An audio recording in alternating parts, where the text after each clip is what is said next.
9:08 en Canarias. Última hora en La Linterna. Expósito. COPE. Estar informado. A esta hora la actualidad del día se resume en varias claves que tienes que conocer. Primera, el Ministerio de Juventud e Infancia trabaja para trasladar a 500 niñas no acompañadas a la península tras la entrada masiva de migrantes de finales de julio. La idea es que las ONGs se queden con la custodia y la guarda de los niños y la tutela en Ceuta. De esta forma no habría que negociar con las comunidades autónomas en la acogida. El gobierno dice que esto se está coordinando con las autoridades locales, pero hace un momento el presidente Juan Jesús Vivas ha dicho que no tiene constancia de ello. No nos ha hecho ninguna petición. El secretario de Estado no ha pedido que active ningún mecanismo de traslado a la península de estas personas, de estas niñas, y por tanto no hemos podido decir que no porque no se nos ha planteado, sinceramente. Bueno, pues lo último es un mensaje de la ministra Sira Rego en redes sociales. Dice que el ministerio le ha mantenido informado de todas las vías posibles y ha lamentado que diga que no tiene constancia. Asegura que ella misma le trasladó todas las vías posibles en una reunión el 8 de agosto. Segunda clave, hasta Ceuta se ha ido Alberto Núñez Feijóo para reunirse con Vivas y para seguir la evolución de la crisis. Es la segunda vez que visita la ciudad autónoma.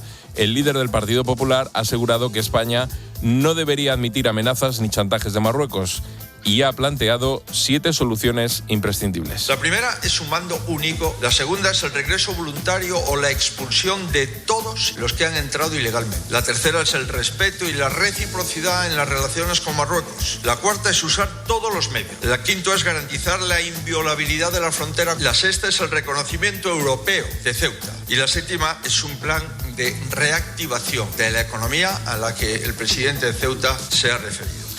Tercera clave, el incendio forestal de pino franqueado en Cáceres ha pasado a la provincia de Salamanca, pero en estos momentos no hay llama en tierras salmantinas. Castilla y León informa de que una carrera muy rápida y violenta del incendio ha provocado incidencias en 2 pequeños puntos, pero estos ya han sido controlados. Y cuarta clave, la Policía Nacional detiene a un hombre por apuñalar a su pareja en el barrio madrileño de Usera. Los agentes encontraron a la mujer en plena vía pública con 4 heridas de arma blanca. Después de que ella pudiese salir a la calle por sus propios medios. Te recuerdo que el 016 atiende a todas las víctimas de violencia machista las 24 horas del día y todos los días de la semana.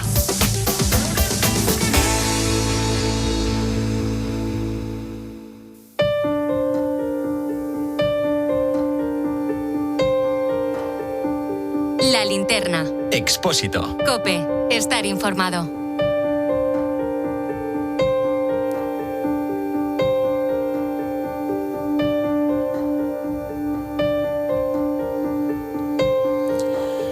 Hay guerras que parecen lejanas hasta que empiezan a aparecer en nuestras vidas cotidianas. En lo que cuesta llenar el depósito, en la factura de la luz, en las decisiones que toma, por ejemplo, el Banco Central Europeo, en una fábrica que paga más por producir. Ahora mismo hay 2 guerras que explican buena parte de esas incertidumbres. Una, aquí, en Europa. Europa ya no puede ser guardiana de aquel viejo orden mundial. Tenemos una guerra en nuestras puertas y aquel orden mundial que defendemos no va a volver nunca. La invasión rusa de Ucrania comenzó en febrero de 2022 y ya ha entrado en su 5º año. La otra está a más de 4.000 kilómetros de nosotros, alrededor del Golfo Pérsico. Lo curioso de esta es que contiene una estrecha franja de mar de apenas unas decenas de kilómetros de anchura, por la que antes de la guerra circulaba aproximadamente 1/5 parte del petróleo mundial. Te estoy hablando del Estrecho de Hormuz. Muy pronto voy a declarar el Estrecho de Hormuz como un territorio de los Estados Unidos. Estamos hablando de 2 conflictos diferentes, pero 2 actores que aparecen inevitablemente en los 2 escenarios. Estados Unidos y Europa, que trata de sostener militar y económicamente a Kiev, afrontando al mismo tiempo las consecuencias económicas de la guerra que se está librando en Oriente Próximo.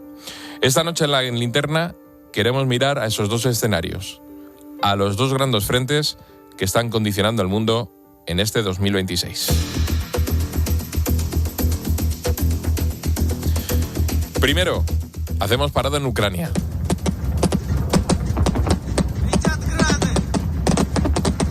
pasado 4 años y medio desde aquella madrugada del 24 de febrero de 2022, 4 años y medio desde que las tropas rusas entraron en Ucrania y Europa descubrió que una guerra convencional a gran escala podía volver a librarse en sus fronteras.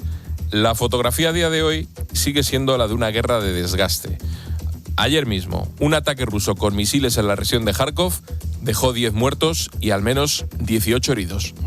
Esta mañana los rusos han lanzado un brutal ataque contra un cruce muy transitado en Pechení, en la región de Kharkov, un lugar donde hay una oficina de correos y tiendas rodeado únicamente de edificios residenciales. Sin duda responderemos. Fueron alcanzadas viviendas, comercios, pero ningún objetivo militar. Al mismo tiempo, Ucrania continúa llevando la guerra al interior de Rusia con ataques cada vez más frecuentes contra instalaciones energéticas, logísticas y militares.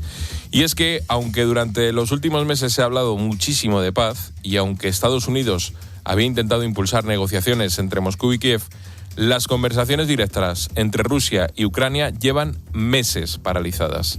Aún así, Volodymyr Zelensky no pierde la fe y este mismo mes ha entregado a los negociadores norteamericanos nuevas propuestas para intentar encontrar una salida al conflicto. Pero el apoyo de Estados Unidos se complicó en una fecha muy concreta, el pasado mes de febrero.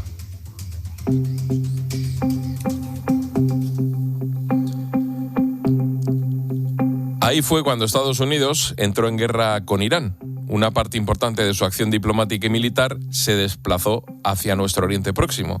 Y eso deja a Europa ante una pregunta bastante incómoda. ¿Qué ocurre si Estados Unidos mira cada vez menos hacia Ucrania? Y por lo tanto, si mira menos hacia Europa, ¿en qué lugar nos deja eso a nosotros? ¿Cómo afecta, por ejemplo, a la OTAN? Juan Luis Manfredi es catedrático de Estudios Internacionales. Que vamos a necesitar una OTAN completamente distinta porque el factor Trump, como tú mencionabas, desde luego nos ha cambiado para siempre este paraguas de seguridad y de cultura estratégica europea.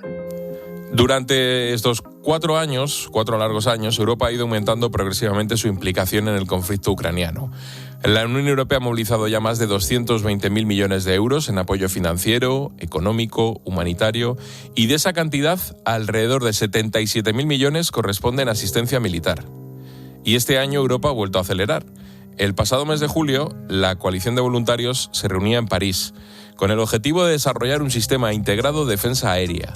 La iniciativa nace con un doble objetivo. Por un lado, mejorar la protección del espacio aéreo europeo frente a amenazas como misiles balísticos, misiles de crucero y drones de largo alcance.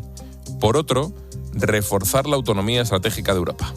Cuando uno mira el tanto por ciento de PIB dedicado a defensa y cuánto tenemos que crecer en el medio plazo, pues hay motivos para el optimismo, pero hay motivos también para decir, hey, vamos por el buen camino, pero necesitamos más, ¿no? Porque el ranking lo lideran los vecinos de Rusia, Polonia, Lituania, Letonia, Estonia, incluso Dinamarca, ¿no? Pero aún nos queda, ¿no? Lo paradójico de la situación es que la Unión Europea se ha dado cuenta en los últimos años que ha confiado su energía a Rusia, su seguridad a Estados Unidos y su comercio a China. Y ninguno de los tres son actores fiables en este momento. De hecho, Europa lidera ya buena parte del esfuerzo financiero hacia Ucrania, pero continúa dependiendo considerablemente de armas norteamericanas para convertir ese dinero en capacidad militar. Y por eso Ucrania se ha convertido también en una prueba más para la propia Unión Europea. ¿Cuánto estamos dispuestos a ceder si estamos entendiendo que la seguridad forma parte de la estructura europea, que no podemos contar con Estados Unidos como veníamos contando antes y que necesitamos una mayor, continuidad en la industria de la defensa y eso nos va a dar mejor relación con los Estados Unidos?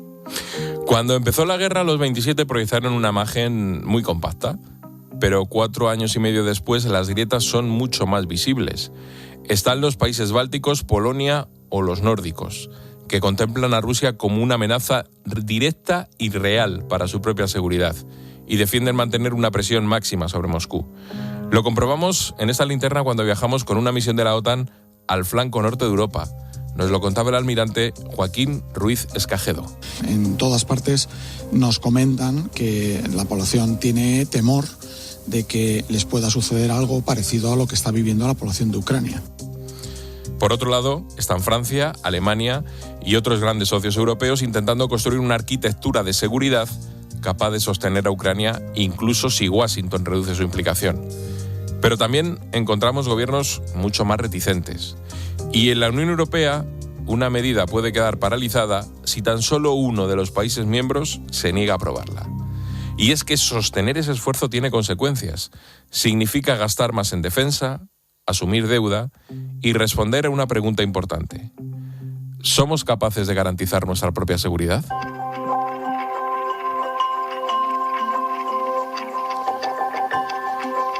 Almirante Juan Rodríguez Garat, buenas noches. Hola, buenas noches.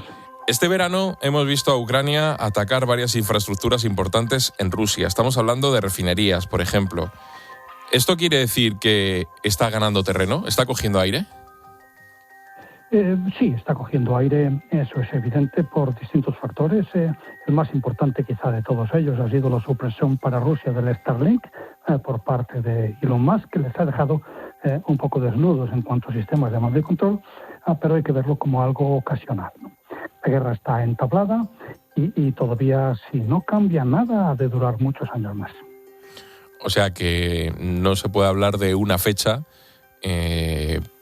para que esto termine, porque al estar estancada vamos a ser testigos de ataques y contraataques de uno y otro bando, pero sin grandes movimientos, ¿no? Si no hay nada decisivo que cambie en los próximos meses. Claro, eso es lo que parece hoy, porque lo que ha conseguido Ucrania, que es llevar la guerra a Rusia, es una táctica inteligente, tiene sentido, pero es una estrategia a muy largo plazo. Se trata de que cuando Putin desaparezca de las estructuras de poder del Kremlin, que no sabemos cuántos años le pueden quedar, el siguiente, el que releve a Putin por parte, que saldrá, por supuesto, de las filas de su propio partido, de su propia organización, quiera explotar el descontento de los rusos con un acuerdo de paz en Ucrania. Esa es la única perspectiva razonable que nos permite esperar un final del conflicto. Almirante, permítame el símil futbolístico. O sea, que Ucrania está jugando a empatar, a ver si llegan los penaltis, y sin embargo Rusia, no sé si es que no sabe, no puede o no ha conseguido el camino para ser más eficaz.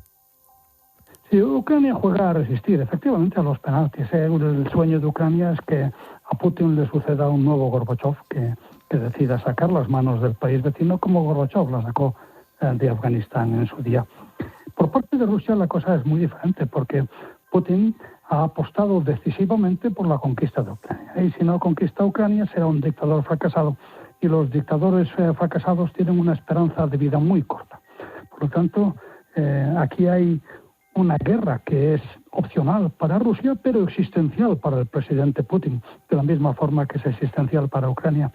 Y las guerras, cuando son existenciales para quien decide en los dos lados, aunque no lo sea para el pueblo ruso, suelen terminar mal, suelen terminar después de mucho tiempo y no cambian, no terminará hasta que no cambien esas circunstancias que la hacen existencial para los dos lados.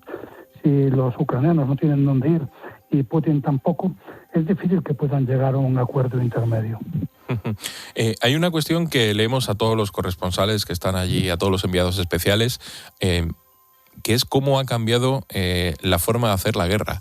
Y hablan sobre todo de la potencia de drones de Ucrania. Me imagino que un dron será mucho más barato que un misil balístico y que puede servir para mantener este esfuerzo militar, ¿no? Así es, y eso es lo que le ha servido a Ucrania primero para equilibrar la batalla en el frente. Los drones baratos de origen comercial muchas veces han conseguido un campo de batalla transparente en el que es muy difícil que nadie se mueva. De una manera muy diferente, han conseguido lo mismo que las trincheras y las alambradas en la Primera Guerra Mundial, paralizar el frente. Luego, con drones un poco más sofisticados, tampoco gran cosa, han conseguido llevar a cabo ataques a largas distancias dentro del territorio ruso. Son drones que, insisto, no tienen sofisticación ninguna, pero el espacio ruso es tan inmenso y su defensa aérea también es tan pobre que consiguen una gran cantidad de éxitos a cambio de muy poco dinero. Ahora el problema en este terreno, en esta guerra entre las retaguardias, se da porque, así como los drones son relativamente sencillos de parar, son baratos pero sencillos de parar, y no hacen demasiado daño porque su carga explosiva es limitada, Rusia los está sustituyendo por misiles balísticos mucho más caros, mucho menos numerosos, pero que Ucrania en este momento no tiene ni la tecnología para pararlos, ni consigue misiles de Estados Unidos, los únicos que lo pueden hacer.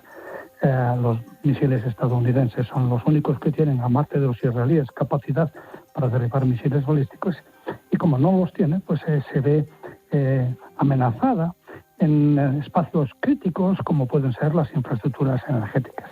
Ucrania no puede derribar estos misiles, pero lo que sí que puede hacer, y lo hará probablemente antes de que termine el año, es empezar a fabricar sus propios misiles balísticos para devolverle a Rusia la tarjeta de visita. No es que eso vaya a disuadir a Putin, porque, insisto, él se juega la vida y no va a ceder porque destruyan algunas de sus centrales eléctricas o porque los rusos pasen hambre o necesidad. Su problema es muy diferente, pero sí que llevará la guerra a un nivel más allá, pero a un nivel de cierto equilibrio. Hablemos de Estados Unidos. Me imagino que la presencia de Estados Unidos en otro conflicto como es la guerra contra Irán, de alguna manera estará beneficiando a Putin, ¿no? Porque Estados Unidos tiene que dividir recursos y no puede poner todos los huevos en la cesta de Ucrania. Pues momentáneamente sí que es verdad que la guerra de Irán benefició a Putin sencillamente porque Estados Unidos abrió la mano ante las sanciones que aplicaba al petróleo que trasladaban sus buques fantasma. Pero ha sido, creo yo, un alivio solo momentáneo. A más largo plazo, Putin confiaba en Estados Unidos para que hiciera acceder a Zelensky, para que convenciera a Zelensky de que tenía la guerra perdida. Y la ausencia de Estados Unidos, de las presiones de Estados Unidos, no sobre el propio Putin, sino sobre Zelensky, que es realmente a Trump le cae mucho menos simpático que el propio Putin, pues se han dejado de notar en los últimos 4 meses, y eso ha contribuido bastante a ese equilibrado en los frentes que se ha producido. Hasta tal punto que el propio presidente Trump se ha dado cuenta de que incluso si él no le apoya, Zelensky sí que tiene cartas. No es verdad lo que él le dijo en la Casa Blanca. Zelensky sí que tiene cartas para por lo menos empatar esta guerra el tiempo necesario para que las circunstancias cambien. Y si eso se une que de todos los países europeos el único que apoyó a Trump en la guerra de Irán, aunque no se lo haya agradecido, ha sido Ucrania, y que Rusia, aunque el presidente Trump tampoco se lo haya criticado, pero sí su jefe de Estado Mayor, Rusia ha apoyado a Irán con inteligencia y con repuestos y sistemas de armas para sus drones, pues creo yo que a largo plazo la guerra de Irán va a tener consecuencias mucho más positivas para Ucrania que para Rusia. Y la última, hay una cuestión que a veces creo que queda fuera del debate. Llevamos más de 4 años de guerra, 4 años y medio. ¿Qué capacidad tienen todavía Rusia y Ucrania para continuar? O sea, ¿quién está soportando mejor el desgaste? Bueno, yo creo que las dos tienen capacidad sobrada para continuar. Porque es verdad, son 4 años y medio de guerra, que es pues prácticamente lo que ha durado la Segunda Guerra Mundial por parte de Rusia. Pero no es una guerra como la Segunda Guerra Mundial, no es una guerra total. Estamos hablando de lo que en términos estratégicos se solía llamar como una guerra limitada. Una guerra que para Rusia, aunque sea falso, es una operación especial en la que no manda a sus reclutas a la guerra y en la que Ucrania resiste sin tampoco reclutar forzosamente a nadie menor de 25 años, que es una edad muy respetable, y a pesar de que todavía en las ciudades ucranianas, lejos del frente, se vive relativamente con comodidad, ¿no? Estas guerras limitadas se pueden durar mucho tiempo, porque la única repercusión real, aparte de los muchos muertos en el campo de batalla, sobre todo rusos, pero la vida en Rusia vale mucho menos que en Occidente, la repercusión más grave es la económica. Y lo cierto es que, como demostraron los bosnios en Sarajevo, por poner un ejemplo, se puede vivir con mucho menos dinero y con muchas menos comodidades a las que estamos acostumbrados. Y a eso están abocadas, por desgracia, para ellos, el pueblo ruso, el pueblo ucraniano, todo por culpa de las ambiciones imperiales del presidente Putin. Pues almirante Juan Rodríguez Garat, como siempre, muchísimas gracias por atender la llamada de La Linterna. Gracias a ustedes. De Ucrania viajamos ahora unos 4.000 kilómetros hacia el sureste, porque decíamos al principio que estas dos guerras están mucho más relacionadas con nuestras vidas de lo que puede parecer. En este segundo conflicto basta mirar el precio que pagamos por la gasolina para comprobar sus consecuencias. Nos lo confirmaba aquí en La Linterna Natalia Hidalgo, abogada experta en hidrocarburos. La crisis de Irán tiene un punto clave que determina el alza de los precios y es el bloqueo del estrecho de Hormuz. No tanto porque el movimiento de productos a través del estrecho de Hormuz sea un volumen importante, sino porque el altísimo volumen de productos que pasan por el estrecho de Hormuz determina de alguna manera la cotización internacional del carburante. Esta mañana el barril de Brent ha superado los $91. Es su nivel más alto desde finales de julio y la razón vuelve a ser el mismo lugar, el estrecho de Hormuz. Para entender la importancia de este pequeño corredor marítimo hay que mirar un mapa. El Golfo Pérsico es prácticamente una enorme botella y Hormuz es su cuello. Por ahí tienen que salir buena parte del petróleo y del gas que producen Arabia Saudí, Emiratos Árabes Unidos, Kuwait, Qatar, Irak, Bahrein e Irán. Antes de que comenzara esta guerra, circulaban por ese corredor aproximadamente 20 millones de barriles de petróleo diarios, una quinta parte del suministro mundial. Sin embargo, cuando empezaron los ataques de Estados Unidos e Israel contra Irán el pasado 28 de febrero, Teherán respondió prácticamente cerrando el estrecho. Y eso, pues, trae consecuencias. Gonzalo Zavalla, buenas noches. Buenas noches, Rubén. El golpe fue inmediato. Durante marzo, abril y mayo, el tráfico cayó desde aquellos 20 millones de barriles diarios hasta aproximadamente 2,7 millones. La Agencia Internacional de la Energía calcula que durante los primeros meses de esta crisis se perdieron más de 1.300 millones de barriles de suministro acumulado. Ha sido la mayor interrupción de suministro petrolero registrada hasta la fecha. 6 meses después, seguimos hablando del mismo problema, porque a pesar de que durante las últimas semanas Estados Unidos e Irán habían intentado negociar una salida, por ejemplo, recordaremos que en junio llegaron incluso a firmar un memorando que debía conducir hacia un acuerdo definitivo. La realidad es que todo ha quedado en papel mojado porque el plazo para ese memorando expiró el lunes y no hay acuerdo. Trump asegura que el estrecho está abierto y de hecho ha llegado incluso a declararlo como territorio estadounidense. Sin embargo, Irán asegura exactamente lo contrario. Y la realidad está en los barcos. Ayer apenas 6 buques de mercancías atravesaron Hormuz, el día anterior habían sido 9, es decir, la navegación continúa muy por debajo de los niveles habituales porque muchas navieras simplemente no están dispuestas a asumir el riesgo. Y de momento Trump asegura que no hay conversaciones previstas. Y en ese sentido hay que tener en cuenta una cosa. Reducir todo esto a cuánto cuesta un barril de petróleo sería quedarse muy corto. Porque el petróleo es un transporte, es agricultura, es industria, es plástico, es química, es el combustible de un avión, de un barco, de un camión. Y las consecuencias las conocemos bien. La inflación de la eurozona llegó al 3,2%. Eso en el mes de mayo, impulsada en buena medida por el problema con la energía. Y según datos de la Comisión Europea, los primeros 44 días de guerras le costaron a Europa un aumento en más de 22.000 millones de euros en la factura energética. Esto explica por qué una guerra a miles de kilómetros termina entrando en nuestra casa.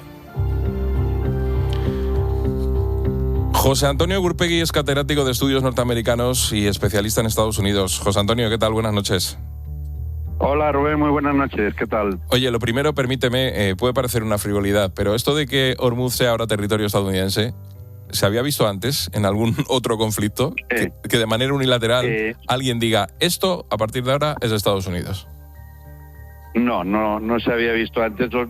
Tenemos algunos antecedentes en el propio Donald Trump, ¿no? Cuando dijo que también iba a ser territorio norteamericano Groenlandia, o que iba a ser el canal de Panamá, o que en el futuro Canadá iba a ser el estado número 51. En fin, bueno, pues puede decirlo, como que es territorio de Estados Unidos la luna, pero de ahí a que sea realidad, pues dista mucho.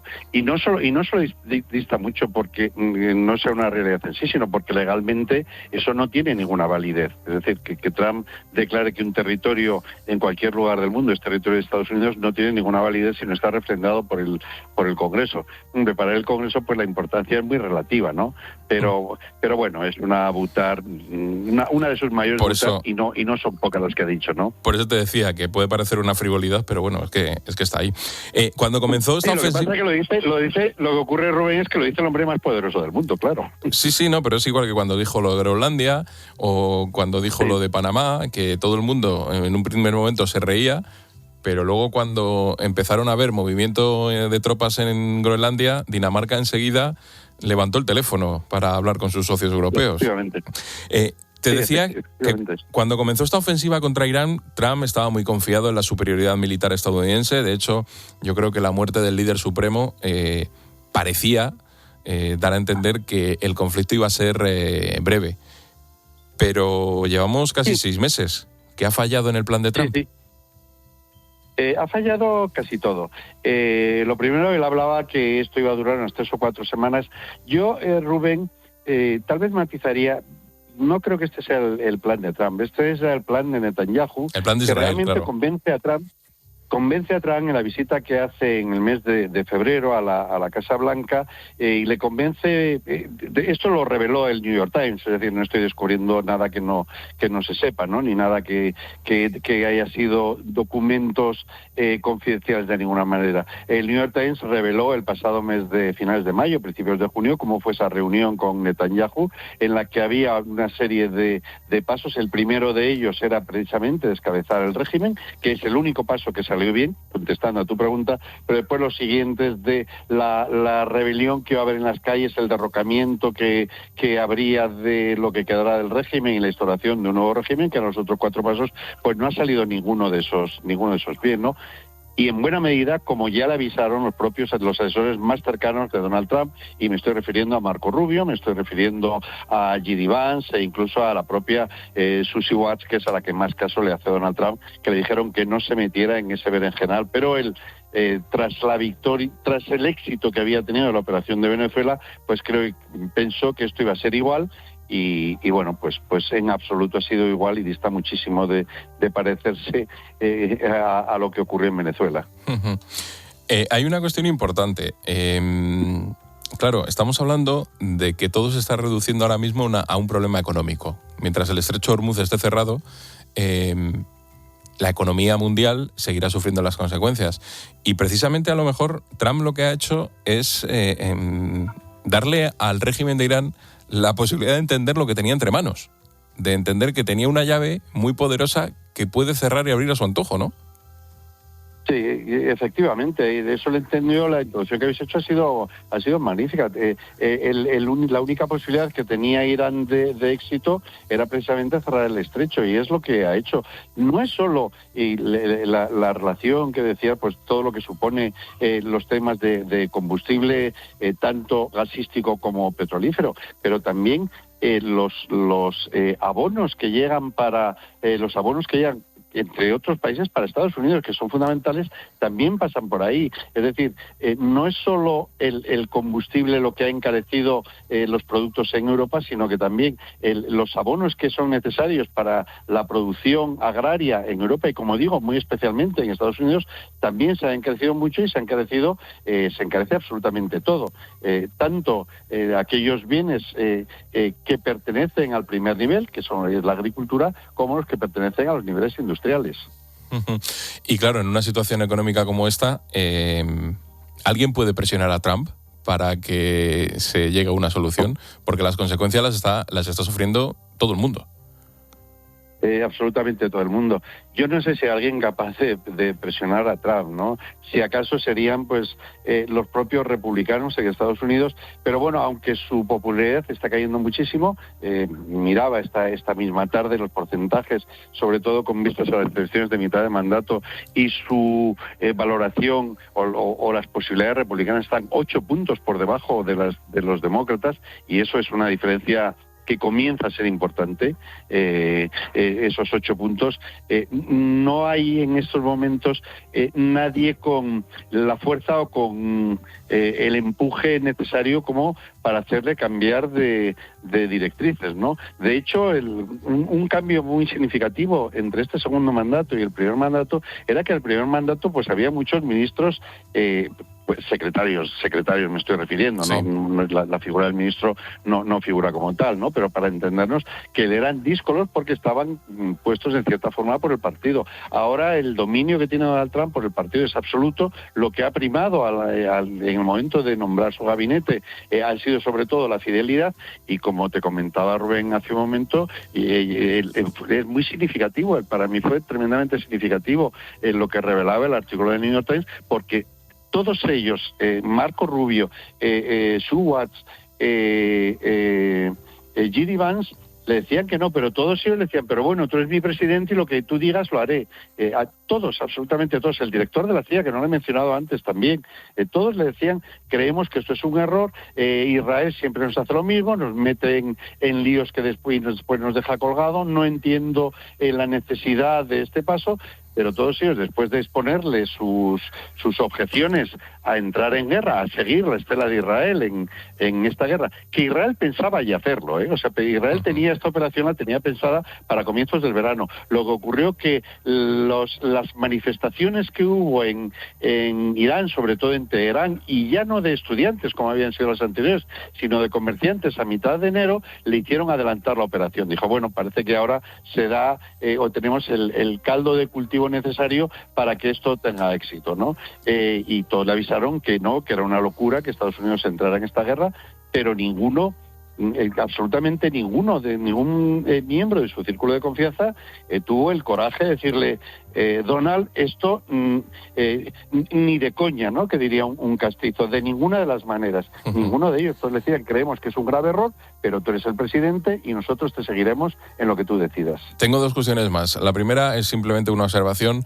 En las elecciones de 2024, cuando un equipo de La Linterna estuvo allí cubriendo las elecciones, tú hablabas con los votantes republicanos y te decían, Donald Trump va a acabar con las guerras. Va a acabar con la guerra de Ucrania, va a acabar con todas las guerras. ¿Es que lo prometió? Claro. Rubén, es que lo prometió y dijo, yo no voy a entrar en ninguna guerra. Pero mira lo bien que ha cumplido. Y cuidado, se le están reprochando eso, ¿eh? Sí. Perdona que te he interrumpido. No, y ahí se ve en esas encuestas de popularidad. Y la última, ¿cómo se sale de todo esto? Porque da la sensación de que no hay salida. Esa es la sensación que tengo yo también. Me pregunto qué salida tenemos en esta guerra y en contraguerra. Hombre, no está Estados Unidos involucrado como en esta, que estoy hablando de la guerra de Ucrania. En estos momentos no acabo de ver la salida de la guerra de Ucrania y ahora, después de que el lunes pasado, como bien decís, terminó el memorando de entendimiento en el que había posibilidad, de prórrogas que se decían en el mismo memorando, ninguno de los dos ha reclamado esa posibilidad de prórroga. Me imagino, porque con Donald Trump es lo que hace siempre, ¿no? Pues se pone primero pues muy maximalista, diciendo, declaro esto territorio norteamericano, que tiene el mismo valor que si declara que la Luna pertenece a Estados Unidos. El mismo valor, lo que pasa es que las consecuencias de esto pues pueden ser mayores, ¿no? Pero en estos momentos también incluso la capacidad armamentística de Estados Unidos está muy diezmada. O sea, y para llevar a cabo ese paso por la fuerza, que sería una de las posibilidades, lo tiene tremendamente difícil. Le estaba leyendo hace poco en algunas publicaciones norteamericanas que en el Abraham Lincoln, en el portaaviones, estoy casi seguro que era el Lincoln, que estaban empezando a preocuparse por los suicidios de los soldados porque llevan más de un año sin ir a sus casas, ¿no? Entonces lo tiene muy mediatizado. Volviendo al asunto que me has preguntado, hombre, la paz va a tener que llegar en un momento tarde o temprano, ¿no? Será necesario tener unas conversaciones de paz mucho más fuertes. Será necesario también que Israel entre en estas conversaciones, si no de forma directa, pero sí que Estados Unidos le haga ver a Israel que no puede seguir atacando el sur del Líbano, porque parece ser que Irán está haciendo de ese tema un punto tan importante como los propios ataques a su territorio. Claro, si pierde eso, pues Irán perdería el régimen de los ayatolás, perdería, o mejor dicho, ahora más que hablar del régimen de los ayatolás, tenemos que hablar el régimen de la Guardia Revolucionaria, ¿no? Que son quienes tienen en este momento el poder. Perderían toda su proyección internacional. Entonces, bueno, yo me imagino que se reanudarán las conversaciones, aunque en este momento ninguno de los dos contendientes muestre ningún interés o muestre el mínimo interés por reanudar conversaciones. Pues vamos a ver cómo evoluciona la situación y, como siempre, José Antonio Gurpegui, catedrático de Estudios Norteamericanos, especialista en Estados Unidos, muchísimas gracias por atender la llamada de La Linterna. Siempre gracias, Rubén. Muy buenas noches y buen verano para todos. Un abrazo. Dos guerras, una está cambiando la arquitectura de seguridad de Europa, la otra está poniendo a prueba una de las principales arterias energéticas del planeta. Pero las dos nos terminan afectando. Ucrania nos obliga a preguntarnos cuánto estamos dispuestos a invertir para defender Europa y el estrecho de Hormuz nos recuerda cuánto seguimos dependiendo de lo que ocurre fuera de nuestro continente. Y el lazo a nuestro tema del día lo pone, como siempre, Luis del Val. Luis, buenas noches. Hola, Rubén Corral, buenas noches. Mira, un día hace años, estando con Marcelino Camacho y dos colegas suyos de comisiones obreras, uno de ellos dijo: las huelgas, como las guerras, se sabe cuándo comienzan, pero nunca cuándo terminan. Hoy, contemplando a nuestros actuales líderes sindicales que llevan de vacaciones desde que Pedro I el Mentiroso llegó a la Moncloa, sabes que resultaría imposible escuchar una frase así de brillante a nadie de la dirección de estos sindicatos que temen que llegue la derecha porque tendrán que empezar a ponerse a trabajar y convocar muchas huelgas. Ya que estamos en frases, debo repetir la atribuida a Mark Twain, que dice que las guerras son la oportunidad que les da Dios a los estadounidenses para que aprendan algo de geografía. Donald Trump es mucho más ignorante que el estadounidense medio y, para estropear el retrato, muchísimo más chulo. Así que cuando el chulo afirmó que a las 24 horas de ser nombrado presidente se terminaba la guerra de Ucrania, tras marrar, equivocarse y fracasar, más adelante el chulo volvió a chulear y aseguró que en 60 días Irán mordería el polvo, cerraría sus investigaciones de energía nuclear y el mundo disfrutaría de la paz del chulo. Otro error. Como además de chulo es bastante más soberbio e ignorante que el chulo medio, tras estar empantanado en el estrecho de Hormuz por no saber geografía, sigue empecinado en decir que el estrecho de Hormuz es el estrecho de Donald Trump. Bueno, feliz bautizo, pero los petroleros no pasan, Irán no ha sido vencido, Estados Unidos está impidiendo incluso la posibilidad de que los árabes, como casi siempre, se ataquen entre ellos, la gasolina sube de precio y los errores del chulo los pagamos entre todos y nos damos cuenta cada vez que llenamos de gasolina el depósito del coche. El chulísimo ignorante dice que les va a apretar a los iraníes con medidas económicas, porque es tan tonto y tan estúpido que no sabe que en el seno de las dictaduras, como la de teocracia iraní, nadie moverá un dedo ni protestará aunque se muera de hambre. Pero sus compatriotas estadounidenses, en cambio, van a descubrir que su chulísimo líder es el culpable de la subida de los combustibles y de la permanencia de los altos intereses bancarios y la inflación. Y puede que sean tontos porque le votaron. Pero como decía mi abuela, que era brava y suelta de lengua, no hay ningún tonto que se la machaque, ni siquiera el tonto medio estadounidense. Naturalmente, el gran chulo lo interpretará como una equivocación de sus votantes, pero se tendrá que marchar, aunque el chulo será incapaz de entenderlo. Luis, si el aletear de una mariposa en Japón nos afecta aquí directamente, tú imagínate lo que puede afectarnos lo que ocurra en el estrecho de Hormuz. Efectivamente. Un abrazo, Luis. Un abrazo, Rubén.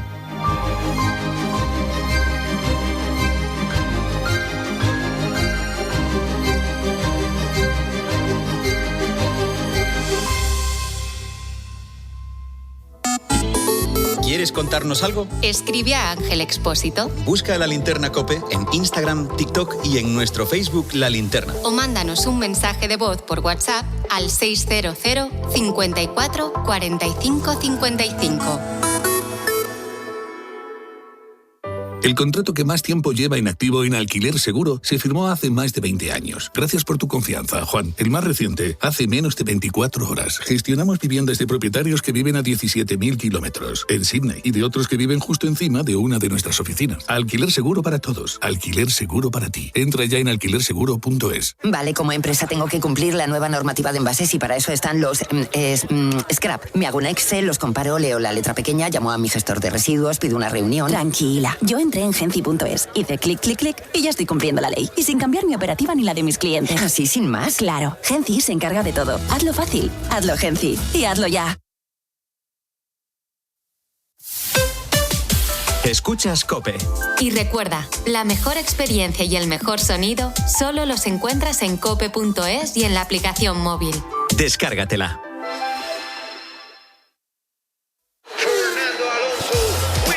Después de tantos años al volante, uno aprende a reconocer un buen coche enseguida y también un buen servicio.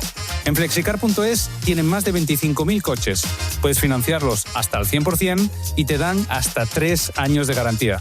Yo me compro el coche en Flexicar. ¿Y tú?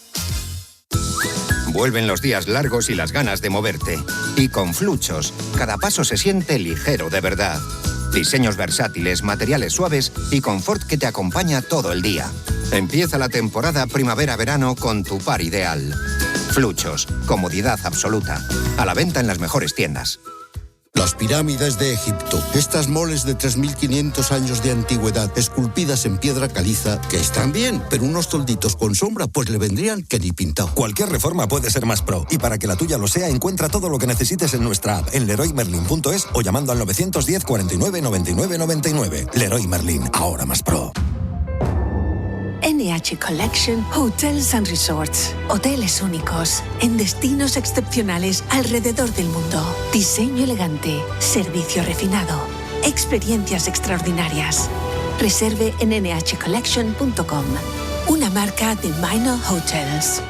Dame terreno que quiero vivir, dame terreno, el verdadero sabor del agua y para beber, dame terreno, ay para beber. Agua mineral Teleno, el verdadero sabor del agua.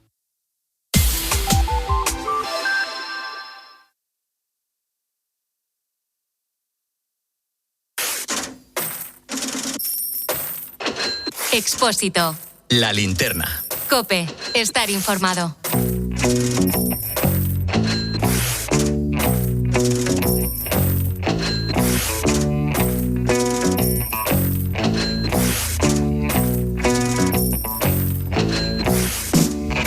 Entramos en clase de economía. Lo venimos contando cada vez que tenemos datos del paro en España. La temporalidad es uno de los problemas del mercado laboral. La duración media de los contratos que se firmaron en julio no llegó a 46 días. Iván Alonso, buenas noches. ¿Qué tal, Rubén? Buenas noches. Es una de las cifras más bajas para este mes de los últimos 20 años y son datos del propio Servicio Público de Empleo. Sí, con ese dato son ya 5 los años consecutivos que esa duración media de los contratos de julio ronda esos 45, 46 días. Básicamente, los años desde que la reforma laboral entró en vigor en nuestro país con este gobierno. Y eso, que en ese cambio había penalizaciones para desincentivar a las empresas a hacer contratos pues tan cortos. Está claro que la temporalidad, como dices, se ha establecido como una de las señas de identidad y no buena de este mercado laboral, el nuestro, el español, que a grandes rasgos o con los números en la mano pues parece evolucionar hacia eso. Pero claro, si miramos con lupa, como siempre hacemos, los datos vemos este tipo de cifras. O por ejemplo, también que 1 de cada 5 contratos duraba menos de una semana el pasado mes. Desde Trabajo, ¿cómo justifican estas cifras? Pues dicen que el contrato por obra y servicio, que antes de la reforma laboral suponía 4 de cada 10 totales, podría durar meses o años, y que al sacarlo de la estadística, al eliminarlo, pues se ha producido un recorte de la duración media de los contratos. La cesta de la compra dibuja una brecha económica clara, y es que los hogares con menos renta consumen el doble de productos procesados que los de renta alta. También los productos sin gluten revelan otra desigualdad, porque para quien es celíaco, comer cuesta 1.000 euros más al año.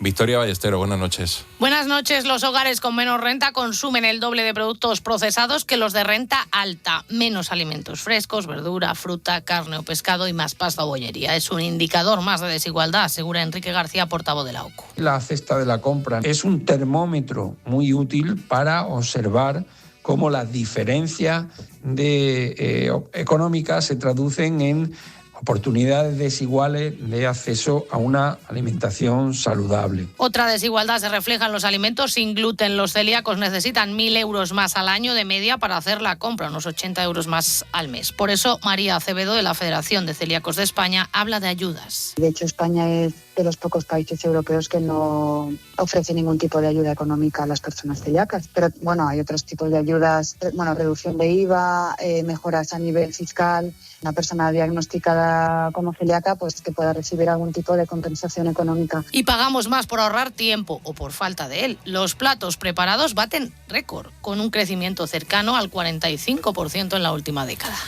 Puedo asegurar y aseguro a todos los oyentes de La Linterna que si hay alguien que come bien equilibrado en este equipo es Iván Alonso. Eso es verdad. Ahí lo dejo. Hablando de la cesta de la compra, Iván, la inflación en la eurozona... Oye, no ha dudado, eso es verdad, ha dicho. Hombre, pues que cuando es verdad las cosas hay que reafirmarlas. Fíjate que hay mucha gente que come bien, ¿eh? Sí, en este equipo cada vez mejor. El caso, que estamos hablando de la cesta de la compra. La inflación en la eurozona volvió a escalar en julio, lo hizo hasta el 2,9%. La energía, siempre la energía está detrás de todo, ha encarecido los precios de toda Europa, con España en el vagón delantero. Sí, es que la inflación en nuestro país es un punto superior, según los datos de Eurostat, a la media. Ese 3,9% que marca el IPC en España es la cifra más alta entre todas las grandes economías de la Unión Europea para el mes de julio, y el quinto país en el que más subió de toda la Unión. En términos generales, la inflación repuntó una décima en todo el continente. Está pasando factura y mucha la guerra de Irán, también lo enquistado que se encuentra ese conflicto con el estrecho de Hormuz cerrado, disparando los precios de la energía. Y es que el impacto del encarecimiento de esta es, por decirlo suavemente, notable, con una subida media del 10% en los países del euro de media. Ayer mismo, el economista jefe del Banco Central Europeo, Philip Lane, anticipaba que la tasa de inflación de la zona euro va a rondar aproximadamente ese 3% durante el resto de 2026, pero que todo queda a expensas, claro, de la situación en Oriente Próximo. De hecho, mira qué cifra maneja Oxford Economics.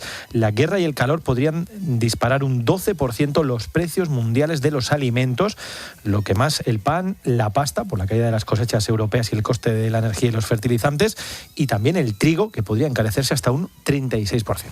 El porcentaje de jóvenes que estudia y trabaja ha subido más de 7 puntos desde 2019. Estos son los ISIS. Sí. Pregúntaselos luego a Nekane Fernández. 1 de cada 3 jóvenes compatibiliza las dos tareas, ya sea por necesidades económicas o para mejorar su currículum. Como te digo, son los sisis, todo lo contrario a los ninis, los que ni estudian ni trabajan. Son las dos caras de la moneda, Rubén, estos sisis, que son cada vez más, según los datos de la EPA, la encuesta de población activa. Más de un 33% de los jóvenes de entre 16 y 29 años compatibiliza su formación con el acceso al mundo laboral. Por ejemplo, Nerea, que estudia biología y trabaja como monitora de campamentos. No sé si me servirá de cara al futuro. A lo mejor si me dirijo hacia el ámbito de la docencia sí que me puede sumar puntos, ya que al estar tratando con niños y demás, pues podría funcionarme, pero si me dirijo más hacia el tema clínico no creo que me beneficie mucho. Y ojo que las empresas cada vez valoran más este tipo de perfiles, como asegura José Canseco, que es experto en estrategia de personas. El mercado laboral español es muy proteccionista, es bueno en algunos aspectos y es malo en otros.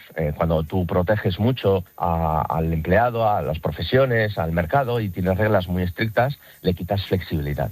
Si le quitas flexibilidad, le quitas dinamismo. Y si reaccionas lentamente, ¿qué ocurre? Que aquellos que están menos capacitados o tienen menos experiencia o están en colectivos desfavorecidos, sufren más. En Europa, especialmente en Estados Unidos, esta tendencia se está consolidando bastante. Es habitual encontrar, Rubén, jóvenes que encuentran pues muy pronto su primer empleo. La vivienda sigue poniendo a prueba el bolsillo de las familias. Para comprar o alquilar en Málaga y Baleares, una familia necesita aportar la mitad de sus ingresos cada mes. Sí, es que en estas dos provincias esa cuota, ya sea de compra, de alquiler, se come en torno, pues eso, tú lo decías, a la mitad de todas las rentas mensuales que ingresan cada familia. La tasa de esfuerzo es el porcentaje, siempre lo contamos, de los ingresos netos de un hogar que se destina a pagar esa renta mensual. ¿Y qué dicen los expertos? Bueno, pues que cuando se mantiene por debajo del 30%, se considera que la familia se encuentra en un nivel de salud financiera óptimo, de salud financiera buena. Pero claro, que cuando lo sobrepasa, aparecen el sobreendeudamiento, las dificultades, y eso es lo que está ocurriendo en hasta 13 provincias de nuestro país cuando se trata de arrendar una casa, según los datos de uno de los principales portales inmobiliarios de España. La situación, sin embargo, es especialmente preocupante, tú lo decías, en esas dos provincias, Málaga y Baleares. En el territorio andaluz, por ejemplo, se paga un alquiler, pagar un alquiler cada mes lamina ya el 58% de los ingresos de cada hogar. En las islas, casi el 50%. La fotografía, además, no es mucho más esperanzadora. Si miramos el mercado de la compra-venta, las hipotecas se llevan el 45% en Málaga, el 48% en Baleares, de todo el dinero que ingresa un núcleo familiar. En el resto de provincias, ese esfuerzo está por encima del 30%, lo que manifiesta, pues eso, que la salud financiera no es buena por ese sobreendeudamiento. Y una cosa más, antes de hablar, como siempre, del sector primario, Iberia va a mantener la suspensión de sus vuelos a Cuba hasta julio de 2027. La aerolínea lo achaca a la crisis energética en el país, algo que ha afectado tanto a la demanda como a la operatividad. Sí, lo ha aclarado la compañía española en un comunicado que ha hecho público hoy. Va a mantener la conexión con la isla, con vuelos a través también de Panamá. La venta directa de esos vuelos a la isla no se va a reanudar hasta entonces, siempre que las condiciones lo permitan. La compañía va a ofrecer un abanico de alternativas a los clientes que ya habrían adquirido ese billete con destino Cuba. Podrán optar por el reembolso del precio del billete en efectivo, por su compensación en forma de bono o el cambio hacia 4 destinos alternativos, entre ellos Panamá, como decíamos, Miami, Santo Domingo, México, Iberia. Justifica esta decisión, como decía Rubén, por el impacto muy significativo, aseguran, que la crisis energética la que vive el país, y ha tenido tanto que ver también la baja demanda de esa ruta como su operatividad real. Como cada miércoles vamos a hablar del sector primario en la linterna, miramos al campo. Hoy nos vamos a fijar en un sector clave en la agricultura valenciana, el de los cítricos, y es que la temporada de naranjas o limones puede ser complicada. Las previsiones de producción de estas dos frutas son de las más bajas de las últimas 2 décadas. Se han sumado varios factores: el estado de envejecimiento de las explotaciones, el impacto de plagas o las condiciones meteorológicas, sin olvidar, claro, cómo siguen creciendo las importaciones de terceros países como Egipto o Marruecos. Carlos Perí es agricultor en la zona de la Plana Baja, en Valencia, y secretario general del sindicato agrario La Unión. Carles, buenas noches, ¿qué tal? Buenas noches. Oye, ¿qué cifras manejáis? ¿Por qué se prevé esta temporada que sea complicada? Bueno, se prevé que sea complicada al final porque vamos a tener un aforo muy limitado, como los últimos años. Veníamos de la campaña más baja de los últimos 20 años y así todo vamos a repuntar muy poquito, ¿no? Estamos estimando que creceremos un 3,4%. Igual en la Comunidad Valenciana, que a nivel estatal van a ser producciones realmente bajas, lo que al final pues provocará, ¿no?, que a pesar de que puedan haber a lo mejor en algún momento determinado precios estables, pues si no hay fruta, pues al final el productor no recauda, ¿no?, lo suficiente. ¿Qué tal, Carles? Buenas noches. Hemos hablado mucho en esta linterna de los llamados productos insumos, el gasóleo, el fertilizante, esas cosas que tanto os afectan a los productores. ¿Cómo se está afectando esa subida de la inflación en estos productos? Hombre, el sector de cítricos mucho. Al final el gasoil, pues igual que en otros sectores agrarios, es una materia básica para la producción, por lo tanto tenemos ahí un incremento de coste desmesurado, y los fertilizantes igual, necesitamos alimentar, ¿no?, y hacer esa nutrición durante estas épocas con fertilizantes, y al precio que están, pues evidentemente se están disparando los precios. Sin duda yo pienso que podemos estar alrededor de un 30% más ya de gastos que otras campañas anteriores, sumado a otros problemas que tenemos como los bajos aforos o las importaciones de terceros países que nos preocupan también mucho. Pues la verdad es que nos encontramos, ¿no?, en situaciones muy difíciles y muy complicadas. Precisamente por esas importaciones de terceros países te quería preguntar. A ver si me entiendes bien la pregunta. ¿Jugáis con las mismas cartas que ellos? No. Siempre hemos estado continuamente denunciando que hay 2 reglas del juego. Estamos jugando unos partidos de fútbol en el mercado europeo con unos, diríamos que tendríamos los pies atados, ¿no? Bueno, o dicho de otra manera, vosotros jugáis al fútbol y vuestros competidores al balonmano. Pues sí, porque al final estamos viendo que son países que tienen muchas ventajas competitivas, con igual ambientales que sociales, y al final son capaces de producir muy barato y vienen a nuestro mercado preferencial, que es el de la Unión Europea, y nos hacen perder competitividad, porque al final las cifras son muy claras. A nivel español, integrando todas las comunidades autónomas productoras, alrededor del 94% de cítricos que se producen en España van al mercado europeo. Por lo tanto, tenemos una monodependencia, ¿no?, del mercado europeo. Todo lo que sea importaciones masivas de países terceros con estándares muy inferiores a los nuestros, pues provocan distorsión de mercado, distorsión en los precios, y es lo que está provocando, ¿no?, abandono dentro de la citricultura española. Carles, no sé si los propios productores, agricultores de cítricos o agricultores en general, os planteáis algún tipo de cambio a llevar a cabo, ¿no?, para también que las temporadas sean mejores, o le reclamáis sobre todo a las autoridades esos cambios. Bueno, Nosotros lo que necesitamos ahora en estos momentos, y hemos pedido esta misma semana, es que se activen cláusulas de salvaguardia para poder equilibrar el mercado que vamos, lo entendemos que está totalmente descompensado. Si el ministro de Economía y Consumo, Carlos Cuerpo, no elabora un documento, va a Bruselas y pide cláusulas de salvaguardia para los cítricos, sobre todo procedentes de Sudáfrica, con los aumentos que están habiendo desmesurados de cítricos procedentes de Sudáfrica, no tenemos nada que hacer, no podemos competir. Hay un solape muy grande en el inicio de las campañas que distorsiona el mercado y distorsiona los precios, y de ahí que, por ejemplo, en pequeños cítricos, que es donde más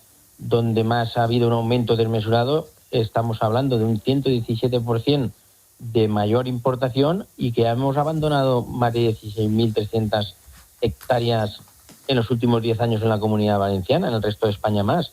Por lo tanto, o se toman medidas de cláusula de salvaguardia que están contempladas dentro de esos acuerdos económicos que se han firmado entre la Unión Europea y Sudáfrica, o tenemos poco que hacer, o se vuelve a, digamos, a restituir las medidas de aranceles en los momentos que nosotros empezamos campaña, a partir de septiembre, que empezarían nuestras campañas.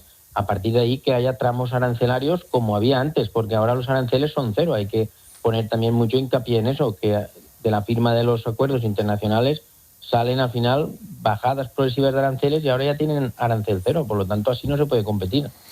Pues Carles Peri, agricultor en la zona de la Plana Baja en Valencia, secretario general del Sindicato Agrario de la Unión, muchísimas gracias por atender la llamada de La Linterna. Gracias a vosotros, como siempre. La verdad es que es curioso, Iván, cómo se suele repetir siempre un mismo esquema siempre que hablamos del campo, porque más o menos los problemas, sea el producto que sea, siempre son los mismos. Estamos hablando del aumento de los costes de producción, no queda beneficio, y luego además la competencia. Desleal.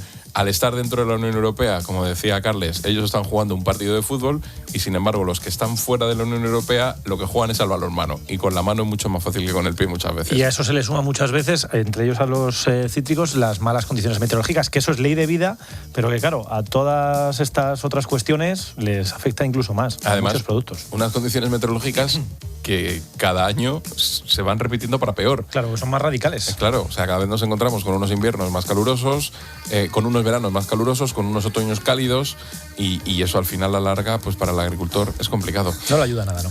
Iván Alonso, oye, que sí, que eres el que mejor come de La Linterna, el que come más equilibrado. No, yo simplemente, yo me limito a constatar la realidad. Soy un cronista de la realidad. Y hay que constatar que cada vez come mejor el equipo, eso hay que decirlo, eso está muy bien. Por tu culpa. Gracias, Iván. A ti.